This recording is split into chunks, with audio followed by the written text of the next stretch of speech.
The first shot tore through the trauma bay ceiling like lightning, shaking metal trays and sending an IV bag bursting across the floor. For a split second, everyone thought it was incoming fire. Medics ducked, patients cried out, and the entire field hospital at Forward Operating Base Meridian fell into raw, instinctive panic. But it wasn't the enemy. It was their own commanding officer. Major General Victor Kincaid stood in the center of the chaos, face flushed with rage, arm locked forward, his pistol still smoking. Dust drifted down from the rafters as echoes of the gunshot rolled through the bay. Across from him, Captain Emma Walker stood over a bleeding private, hands steady, scrubs streaked with red. 36 years old, calm-eyed, quiet, the medic most people underestimated, she refused to step aside. She refused to treat the lieutenant first. She refused to let rank decide who lived or died. Kincaid fired again. Then again. 5 rounds in total, each one meant to break her. But Emma didn't flinch. She never even looked up from the life she was trying to save. And in that silent, trembling moment, a general's downfall began. Before we continue, make sure to subscribe to Military and Veteran Stories so you never miss these true tales of courage. And tell us in the comments, where are you watching from today? Morning came early at Forward Operating Base Meridian, rolling in on a layer of dust and heat that never truly left the air. The hallways hummed with the steady drone of generators vibrating faintly through the concrete floors. Outside, distant bursts of gunfire from the training range echoed like thunder, rising and fading with the wind. Medics walked briskly between tents. Helicopters thumped in and out of the landing zone, and the scent of sand, fuel, and antiseptic mixed in the air the way it always did in a war zone. Captain Emma Walker moved through it all with the same quiet purpose she carried every day. A battered metal mug of coffee in one hand, a stack of patient charts tucked under the other arm, hair tied back in a quick bun that never looked completely neat. Her boots were worn down at the edges, soles smooth from years of walking hospital corridors and battlefield dirt alike. She never hurried, but she was never slow. She simply moved with the calm certainty of someone who already knew exactly where she needed to be. Most people underestimated her at first glance. She wasn't loud like some of the younger medics trying to prove themselves. She never bragged about her skills. And compared to the towering infantry soldiers around her, Emma looked small in build, almost fragile. More than once, new arrivals had mistaken her for an assistant or an administrator wandering the halls with charts. A few officers had even assumed she was just another medic who somehow ended up wearing a captain's bars. Emma never corrected them. She just kept walking. If anyone bothered to look closer, they might have noticed the small hints, the faint scar behind her left ear, or the deep calm in her movements when alarms went off, or the way she handled equipment with the certainty of someone who had done this under fire. But Emma rarely talked about her past. She had enlisted at 18 as a combat medic, barely an adult, and already carrying more weight than most knew. She had dragged wounded soldiers through live firefights, knelt in blown-out buildings stitching people together by flashlight, and learned the hard way how fragile and precious a life could be. Years later, she earned her way into medical school, then back into the army as a physician. But she never carried herself like someone with rank. She carried herself like someone who still remembered the sound a soldier makes right before consciousness slips away. Every morning, before rounds, Emma checked on soldiers by name, not rank, not number. She knew which one missed his daughter's birthday last week, which one's wife was due next month, which one secretly feared going home because he didn't know how to be a civilian anymore. And around her wrist, hidden beneath her cuff, she wore a simple woven bracelet. Its colors were faded, the threads fraying, but she never took it off. Her old squad had given it to her after a night she never talked about, a night when she saved 3 lives while shrapnel sliced her side open. For Emma, the bracelet wasn't decoration. It was memory. It was promise. Senior nurse Karen Holt walked beside her through the morning corridors, clipboard in hand, eyes sharp behind wire-framed glasses. Older, experienced, and stubborn enough to intimidate half the hospital staff, Karen had been at Meridian long before Emma arrived. She always looked out for Emma in ways nobody else noticed. A soft warning, a quiet nudge, a small shake of the head when trouble approached. Karen had seen many commanders come and go, and she trusted Emma more than most people trusted their own instincts. Sergeant Major William Harlan was the other quiet pillar on base. Tall, steady, a man carved out of discipline and principle. Decades of service had sharpened him into the kind of leader soldiers followed without question. He didn't talk much, but he saw everything, and lately he had sensed something shifting in the air around Meridian. Tension tightening, conversations lowering to whispers, orders becoming sharper, heavier. Those changes arrived with Major General Victor Kincaid. The first time his convoy rolled through the gate, the wind seemed to die for a moment. Kincaid stepped out with a chest full of ribbons, jaw set like stone, eyes hard and hollow. He was the kind of officer whose mere presence tightened spines and shut mouths. Stories followed him, decorated in combat, feared in command, known for building order through pressure. He had replaced Colonel Rourke, who had been respected for fairness and collaboration. Rourke believed medics should lead medical decisions. Kincaid believed rank determined value. At his first base-wide briefing, Kincaid clicked through charts and slides with military precision, explaining his new triage protocol. High-ranking personnel and mission-critical assets would receive priority care during resource shortages. Lower ranks, support personnel, and civilians would be treated as capacity permitted. The room went still, like oxygen had been sucked out. Emma sat in the second row beside Karen, her jaw tightening just slightly. She waited until he finished, waited until every murmur died, and then she rose to her feet. "Sir," she said, voice steady, "medical triage cannot be based on rank. It has to be based on survivability and urgency. Anything else is unethical." Dozens of eyes swung toward her. Nurses froze. Corpsmen held their breath. A few officers glanced at each other as if waiting for an explosion. Kincaid stared at her, expression turning cold. And in that quiet, suspended moment, Emma Walker, small, calm, underestimated, stood alone against a general. The spark had been struck. The change in command did not hit all at once. It crept in through small things at first, like a new form to sign for every box of bandages, or a surprise inspection at the end of a 12-hour shift. But everyone in the hospital could feel the weight of it. Under Colonel Rourke, they had worked hard but free. Under Major General Kincaid, they worked hard and watched. Within days of Emma speaking up in that briefing, the logistics rules tightened. Requests for advanced medications or specialized equipment now had to carry not only Emma's signature, but an additional approval from Kincaid's office. Security at the medical supply depot doubled.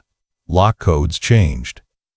A young guard now stood outside the door at all hours, his posture stiff, his orders strict. On paper, it was framed as accountability. In practice, it felt like a hand closing around their work. Emma refused to let it change her triage. When soldiers came in bleeding, burned, or broken, she treated them by one rule: who needed help first and who could be saved. She did not glance at collar devices or chest ribbons. She asked one silent question of every patient in front of her. "Can I keep this one here with us if I move fast enough?" One afternoon, a convoy accident turned the sky over the motor pool black. A fuel line had ruptured, and a fireball rolled across the vehicles parked closest to the gate.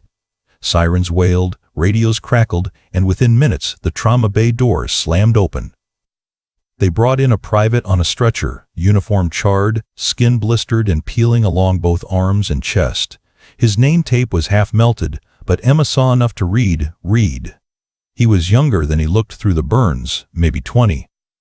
"Severe burns, 60% at least," Karen called out, moving beside the stretcher.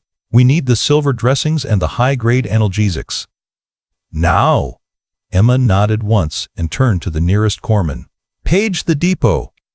Tell them this is an emergency pull. We need the burn kits today, not next month." The corpsman sprinted for the phone. Minutes later he came back, face pale. "They said the request has to go through command first, ma'am." New directive. Emma stared at him. then at the seared skin on Private Reed's chest rising and falling in shallow, ragged breaths. She could almost hear the clock ticking. She grabbed the radio handset herself and called the depot. On the other end, a nervous voice answered. "Supply Depot. Private Daniel Martinez speaking." "Private Martinez, this is Captain Emma Walker at the trauma bay," she said, keeping her tone measured. "I have a burn patient in critical condition. I need advanced burn dressings and IV analgesics released right now." There was a pause, the faint echo of pages turning. "Ma'am, I have orders," Martinez said slowly. "Anything beyond basic supplies needs written approval from Major General Kincaid's office. If I release it without the form, I could be court-martialed." Emma closed her eyes for half a second, hearing Private Reed's heart monitor behind her, the beep slightly too fast, slightly too shallow. She could picture Martinez on the other end, probably barely out of training, gripping the phone like a lifeline. "Private," she said, "if we wait for that form, this soldier could lose his arms, maybe more." "You know that, right?" His silence answered for him. "I wish I could, ma'am," he finally whispered. "But they made it clear. If I go around this, I am done. My family needs my paycheck. I am sorry." Emma set the radio down with deliberate care. Anger flared in her chest, brief and hot, then flattened into something colder. She looked at the shelves around her, mentally taking inventory of what they did have. "All right," she said quietly, "we improvise." With Karen and the team beside her, Emma pulled what supplies she could. Lean, gauze, antibiotics. They created a makeshift cooling and dressing system, layer by painstaking layer. It was not ideal, not what she would have done if those advanced kits were unlocked and waiting. But she refused to let bureaucracy write the ending to this private story. Hours later, when Reed finally stabilized, Karen caught Emma looking at the empty doorway where the supplies should have come from. "This is not medicine anymore," Karen muttered. "It is politics with bandages." Emma did not answer. She just adjusted the bracelet under her wrist cuff and walked to the next patient. Word spread, as it always did. In the officer's tent, some joked that Captain Walker would have a heart attack over a few burns and that she needed to toughen up and learn how war really works. They said it with smirks, behind closed flaps, glasses of coffee and paperwork between them. In the barracks, it sounded different. Enlisted soldiers spoke of the captain who fought to get them medicine even when the system slammed doors in her face. They whispered that she was the one person on base who would not look at your rank before she looked at your wounds. The nurses lived between those two worlds. They heard the officers dismiss Emma as soft, yet they saw her hands in action, saw her stabilize patients others would have written off. They traded glances over clipboards when new orders came down, sharing unspoken worries. How much further would this go? And maybe you are wondering the same thing. What would you have done in that moment? Would you have kept your head down and played along, or stood where Emma stood and risked everything? For Kincaid, the burn case was just another irritation. It bothered him that a captain, and a medic at that, could make choices he had not signed off on. It bothered him more that soldiers were now speaking her name with a kind of quiet admiration. He could feel his grip on the base slipping, not through disobedience in the field, but through a woman in scrubs who refused to bow her medical judgment to his rank. The next test came in the form of a convoy that never made it back intact. Late one afternoon, distant gunfire turned into something worse. Radio chatter spiked, voices overlapping as a patrol reported contact on the road just outside the wire. Within half an hour, the first trucks rolled through the gate, windshields cracked, dust-coated faces staring out with shock still frozen in their eyes. They were not alone. Locals had been caught in the crossfire. A pickup truck, its front end shredded, pulled into the base on flat tires. In the back, under a torn tarp, lay 3 civilians and a child, no older than 7, shirt soaked through with blood along his side. One of the American sergeants argued with the gate guard until someone finally waved them toward the hospital. Emma met them at the door. Her eyes took in the scene in an instant. She pointed toward the child first. "Get him into Bay 2, she ordered. "Karen, I need vitals and a full assessment. We will sort the others by wounds and urgency." They moved fast. The child's breathing was shallow, lips tinged blue. A shard of metal had torn through his ribs. No one on that stretcher wore a U.S. uniform, but Emma did not hesitate. Minutes later, while she was bent over the child's small chest, hands moving in practice rhythm, the temperature in the room seemed to drop. Conversations stuttered and stopped. Even the beeping monitors felt quieter. Kincaid had walked in. He took in the scene with a single sweeping glance. U.S. soldiers on cots, local civilians on gurneys, a child on the operating table with Emma over him. "What is this?" he demanded. Karen answered without looking up. "Civilian casualties from the convoy route, sir." "They took fire near the village." Kincaid's jaw tightened. "Our supplies are for our troops. Divert resources from these civilians. Focus on our wounded." Emma did not straighten. She kept her hands working, checking the wound, calling for a specific size chest tube. "Sir," she said, voice calm, "we have capacity.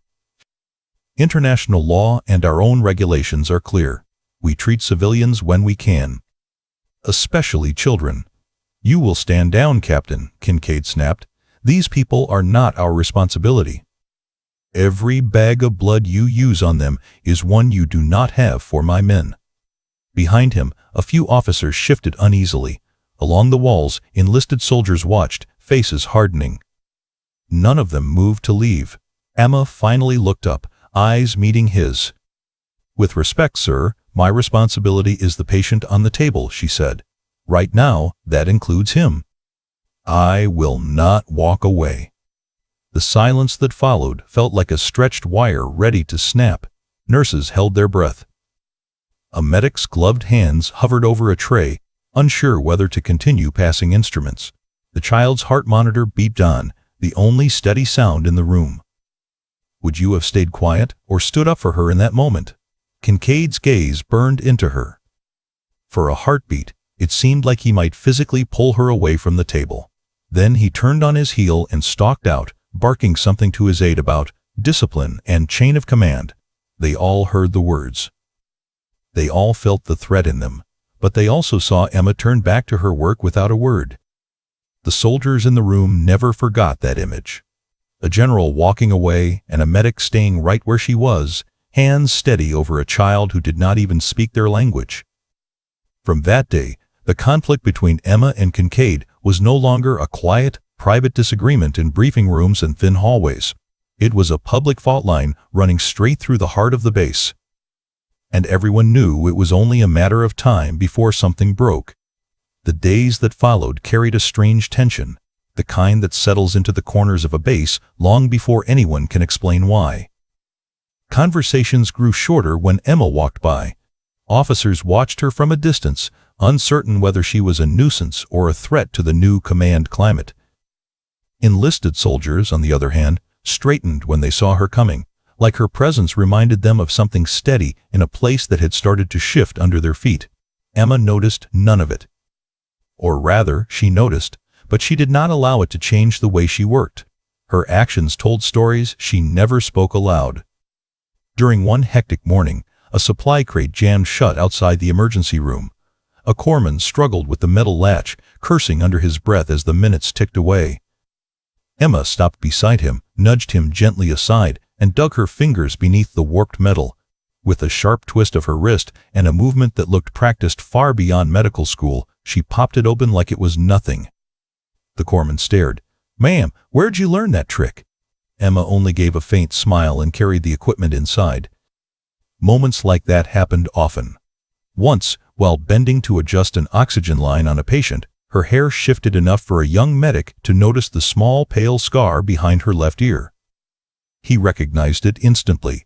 It was the kind of wound medics got from shrapnel, usually on nights when a blast hit too close and there wasn't time to duck.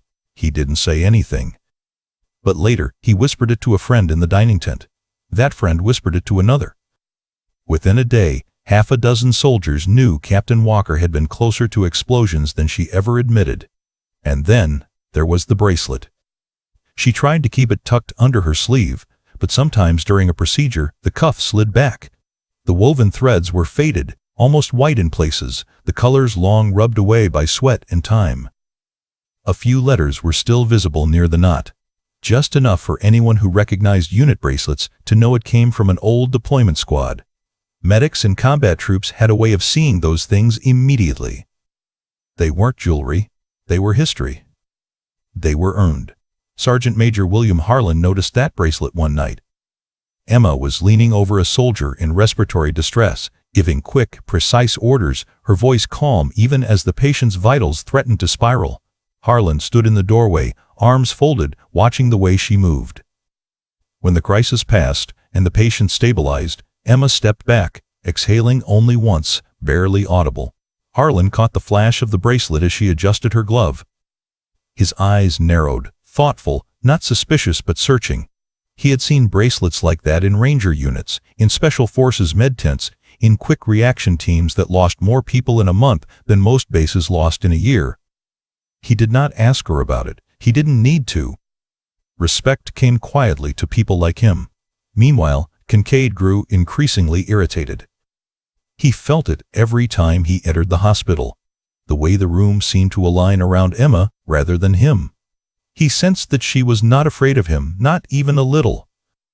He sensed that the more pressure he applied, the more solid she became. And Kincaid was the kind of man who could tolerate incompetence, but not challenge. He began making unannounced visits, striding through the trauma bay with clipped comments about efficiency and discipline. He watched Emma with calculating eyes, waiting for her to slip, to give him something he could use. Every time she ignored his presence and focused on the patient in front of her, he clenched his jaw a little tighter. Rumors swirled in the shadows he left behind. Someone in Alpha Company whispered that Emma once treated a wounded Ranger alone in a collapsed building until extraction arrived. One of the engineers said he'd heard she saved a colonel on her first tour, pulling him out of a burning vehicle with nothing but a torn jacket pressed to his wounds. A pilot swore she recognized Emma's name from a field report years ago, though she wasn't sure which. Emma heard the whispers occasionally, but brushed them aside. People filled in the blanks when they saw something they didn't understand. She had no desire to become a legend or a story to pass around the dining hall. She just wanted to do her job, keep soldiers alive, and hold on to the principles that had carried her through her first years in uniform. But mystery is its own force. It didn't matter that nobody had the full truth. What mattered was that the shape of the truth was there, hinted, half seen, lying just beneath the surface. Enough to make the enlisted trust her even more. Enough to make the officers wary of pushing too hard. Enough to make Sergeant Major Harlan watch her like a man who knew he might need to choose a side soon. And enough to make Major General Victor Kincaid feel something he hadn't felt in a long time: unease. He could sense something building, a pressure he couldn't name but knew was tied to the woman he couldn't control. She stood at the center of every whisper, every lingering look, every moment of hesitation his orders now received. She was quiet, small, stubborn, and somehow the one thing he could not bend. Around the base, people walked a little faster, spoke a little softer, watched doorways and hallways with the awareness of soldiers who know a storm is gathering. No one could say what exactly was coming, but they felt it, in their bones, in their breath, in the tightness of their shoulders whenever an alarm sounded. Something major was approaching, and everyone sensed that when it arrived, Captain Emma Walker would be standing right in the middle of it. The blast hit just after sunset, shaking the ground like a giant's fist slamming the earth. Every window on the north side of Forward Operating Base Meridian rattled in its frame. Dust rose in thick waves, turning the sky black and choking the air with the taste of metal and sand. A heartbeat later, the alarm screamed across the compound, long, sharp, urgent. The kind of alarm that meant somebody's life was bleeding out on a dirt road not far beyond the wire. Emma dropped the chart she was holding and was already moving before it hit the floor. Karen Holt burst through the doorway from the next room, eyes wide. "That was close," Karen said. Too close. The first helicopter thundered toward the landing zone, then another. Then a third. Dust whipped across the bay as medics rushed to prepare stations, snapping on gloves, clearing space, pulling out trauma carts. Emma stood in the center of the room, calling assignments, her voice steady in the chaos. When the doors finally crashed open, the storm came with them. Casualties inbound, multiple, a medic shouted over the roar of helicopter blades. Stretcher after stretcher rushed in, boots pounding, medics shouting vitals. The first critical patient hit Emma's table.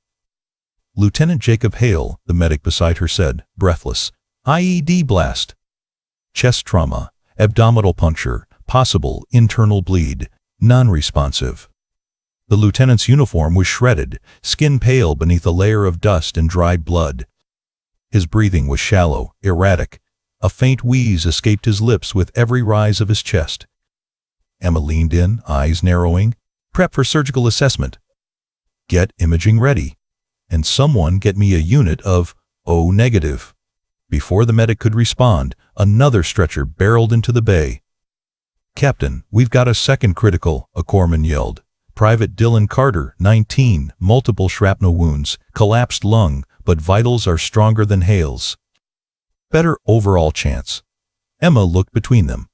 Lieutenant Hale on her left, Private Carter on her right. 2 lives hanging by threads. 2 cases needing the same limited equipment, and only enough high-level surgical resources for one immediate operation. Karen stepped closer. Emma, we can't do them both. Not at the same time. I know. She didn't look away from the 2 young men lying in front of her. One older, outranked everyone in the room. One barely out of high school, shaking from pain but clinging on with surprising strength. Emma's job, her oath, was clear. And then the door slammed open so hard it hit the wall. Major General Victor Kincaid strode in with his aide at his heels, face carved in stone. What is the situation? He demanded. Karen answered quickly. Sir, 2 criticals, both needing immediate surgery, but… Kincaid cut her off. The lieutenant goes first.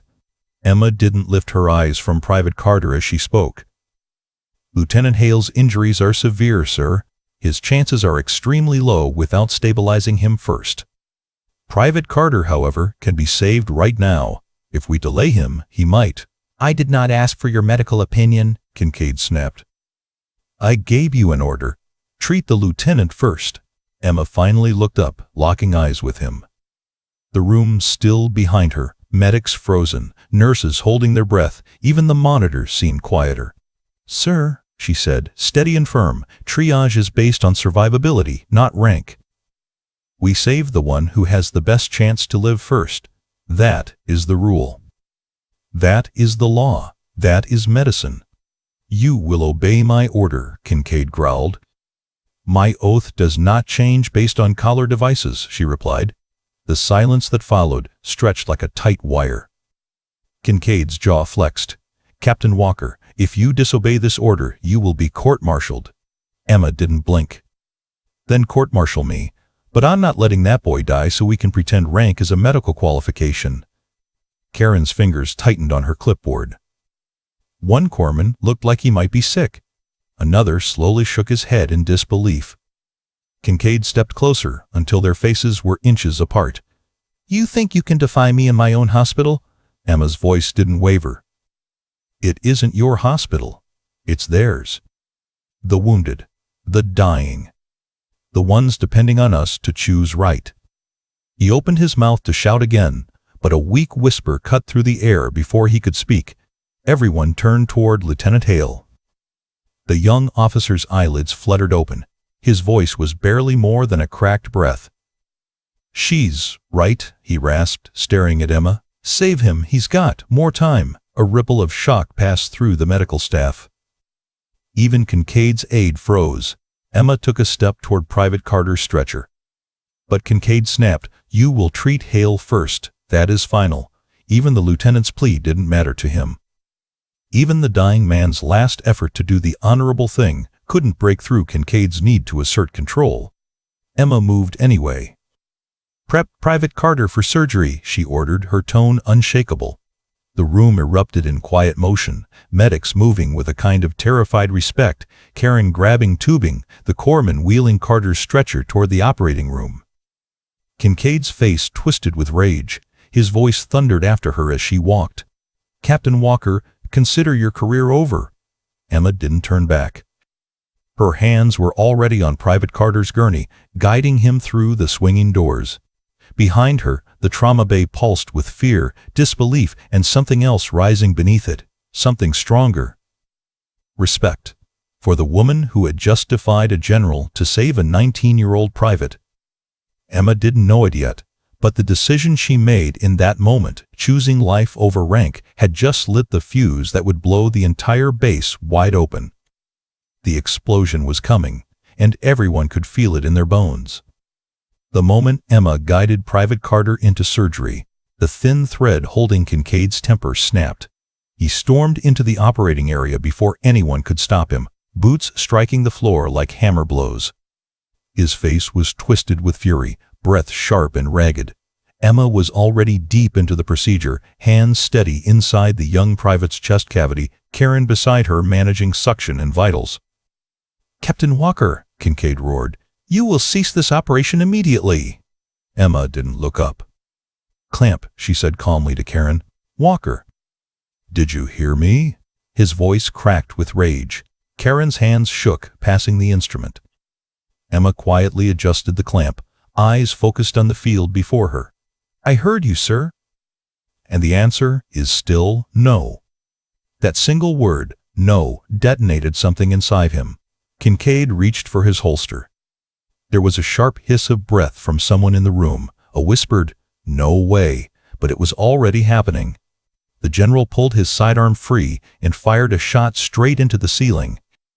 The blast was deafening. Tiles shattered. Dust rained down. Metal instruments rattled violently against trays. Nurses screamed and ducked behind equipment. Corpsmen hit the floor on instinct, hands covering their heads. The second shot came before the dust even settled. Then the third. The fourth.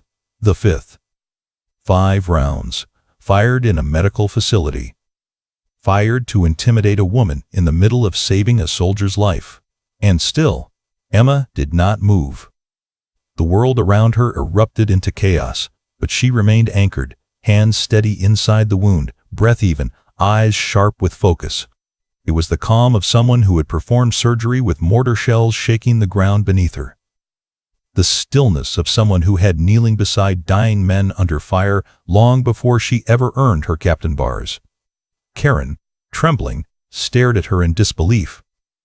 "Emma, how are you?" "Heart rate's dropping," Emma said, her tone smooth as glass. "I need epinephrine." Now. Behind them, Kincaid stood frozen, chest heaving, gun still raised. He had expected fear, panic, obedience. He had not expected to become invisible to her. Sergeant Major Harlan entered seconds later, stopping dead in the doorway as the final shell casing hit the floor with a soft metallic ring.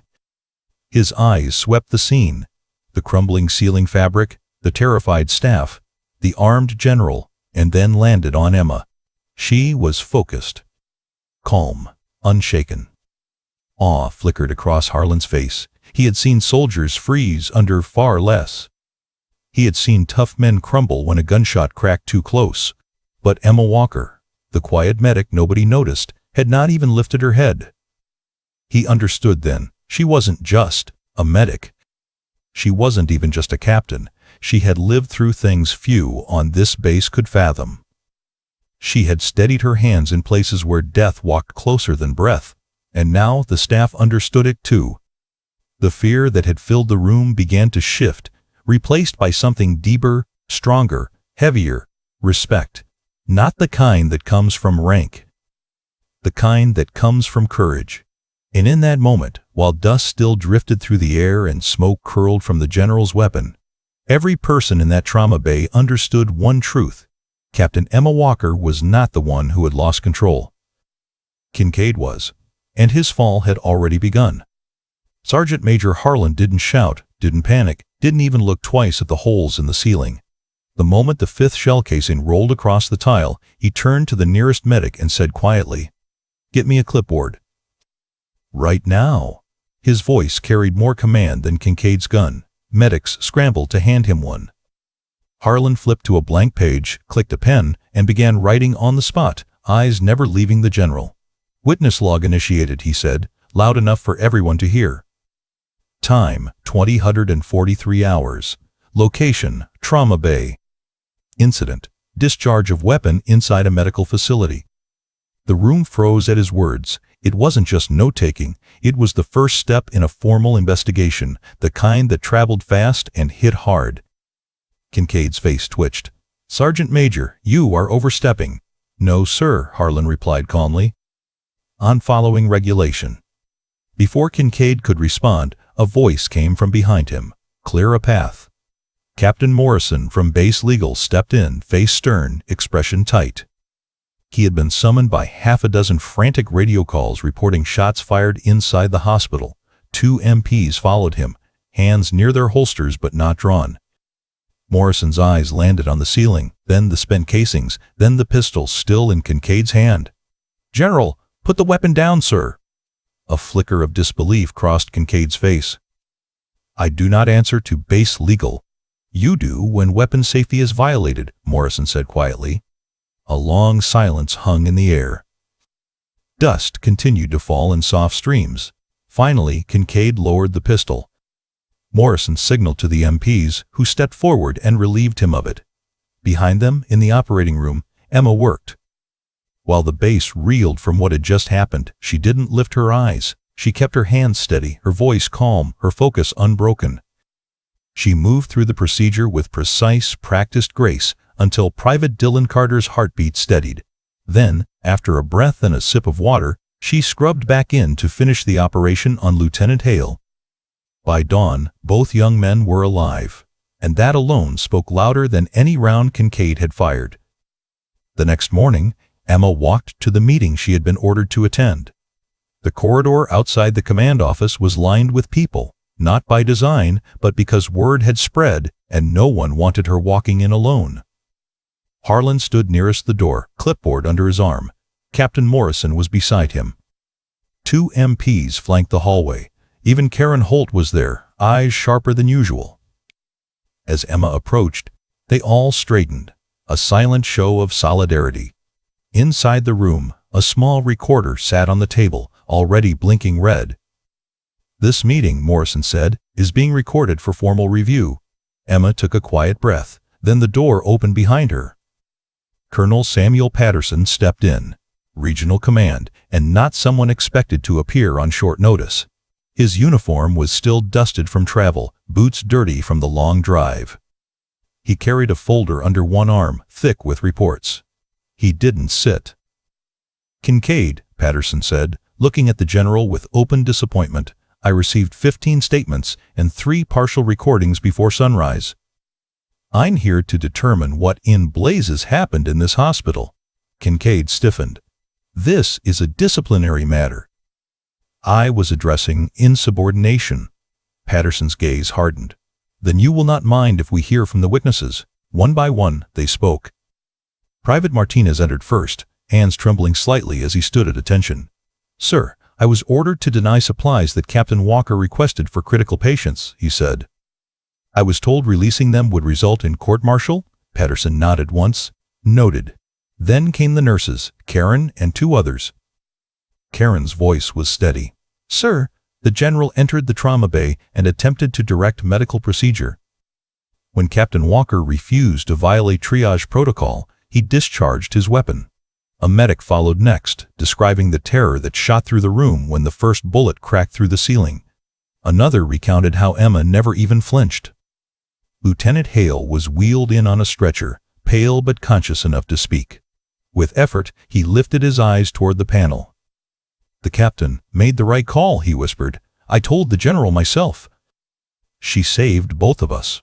Finally, Private Dylan Carter, bandaged but alive, stepped forward with assistance. His voice cracked. "She saved my life because she didn't stop when he tried to scare her. I wouldn't be standing here if she panicked." "She didn't. Not once." The room was silent. Patterson closed the folder slowly. He turned toward Emma. "Captain Walker," he said, "you acted within medical authority, within ethical standards, and within military regulation. You upheld the oath you swore." Then he faced Kincaid. Major General Victor Kincaid, you are hereby relieved of command pending formal investigation, effective immediately. Kincaid's face went gray. MPs stepped forward. Emma did not smile. She did not speak. She simply lowered her eyes, letting the weight of the moment settle quietly around her. Justice had finally begun. The change on base happened faster than anyone expected. The morning after Kincaid was removed, the tension that had lived in the hallways for weeks seemed to ease all at once. Conversations grew lighter. People walked with a little less stiffness in their shoulders. For the first time in a long while, the hospital felt like a place built to heal rather than endure pressure.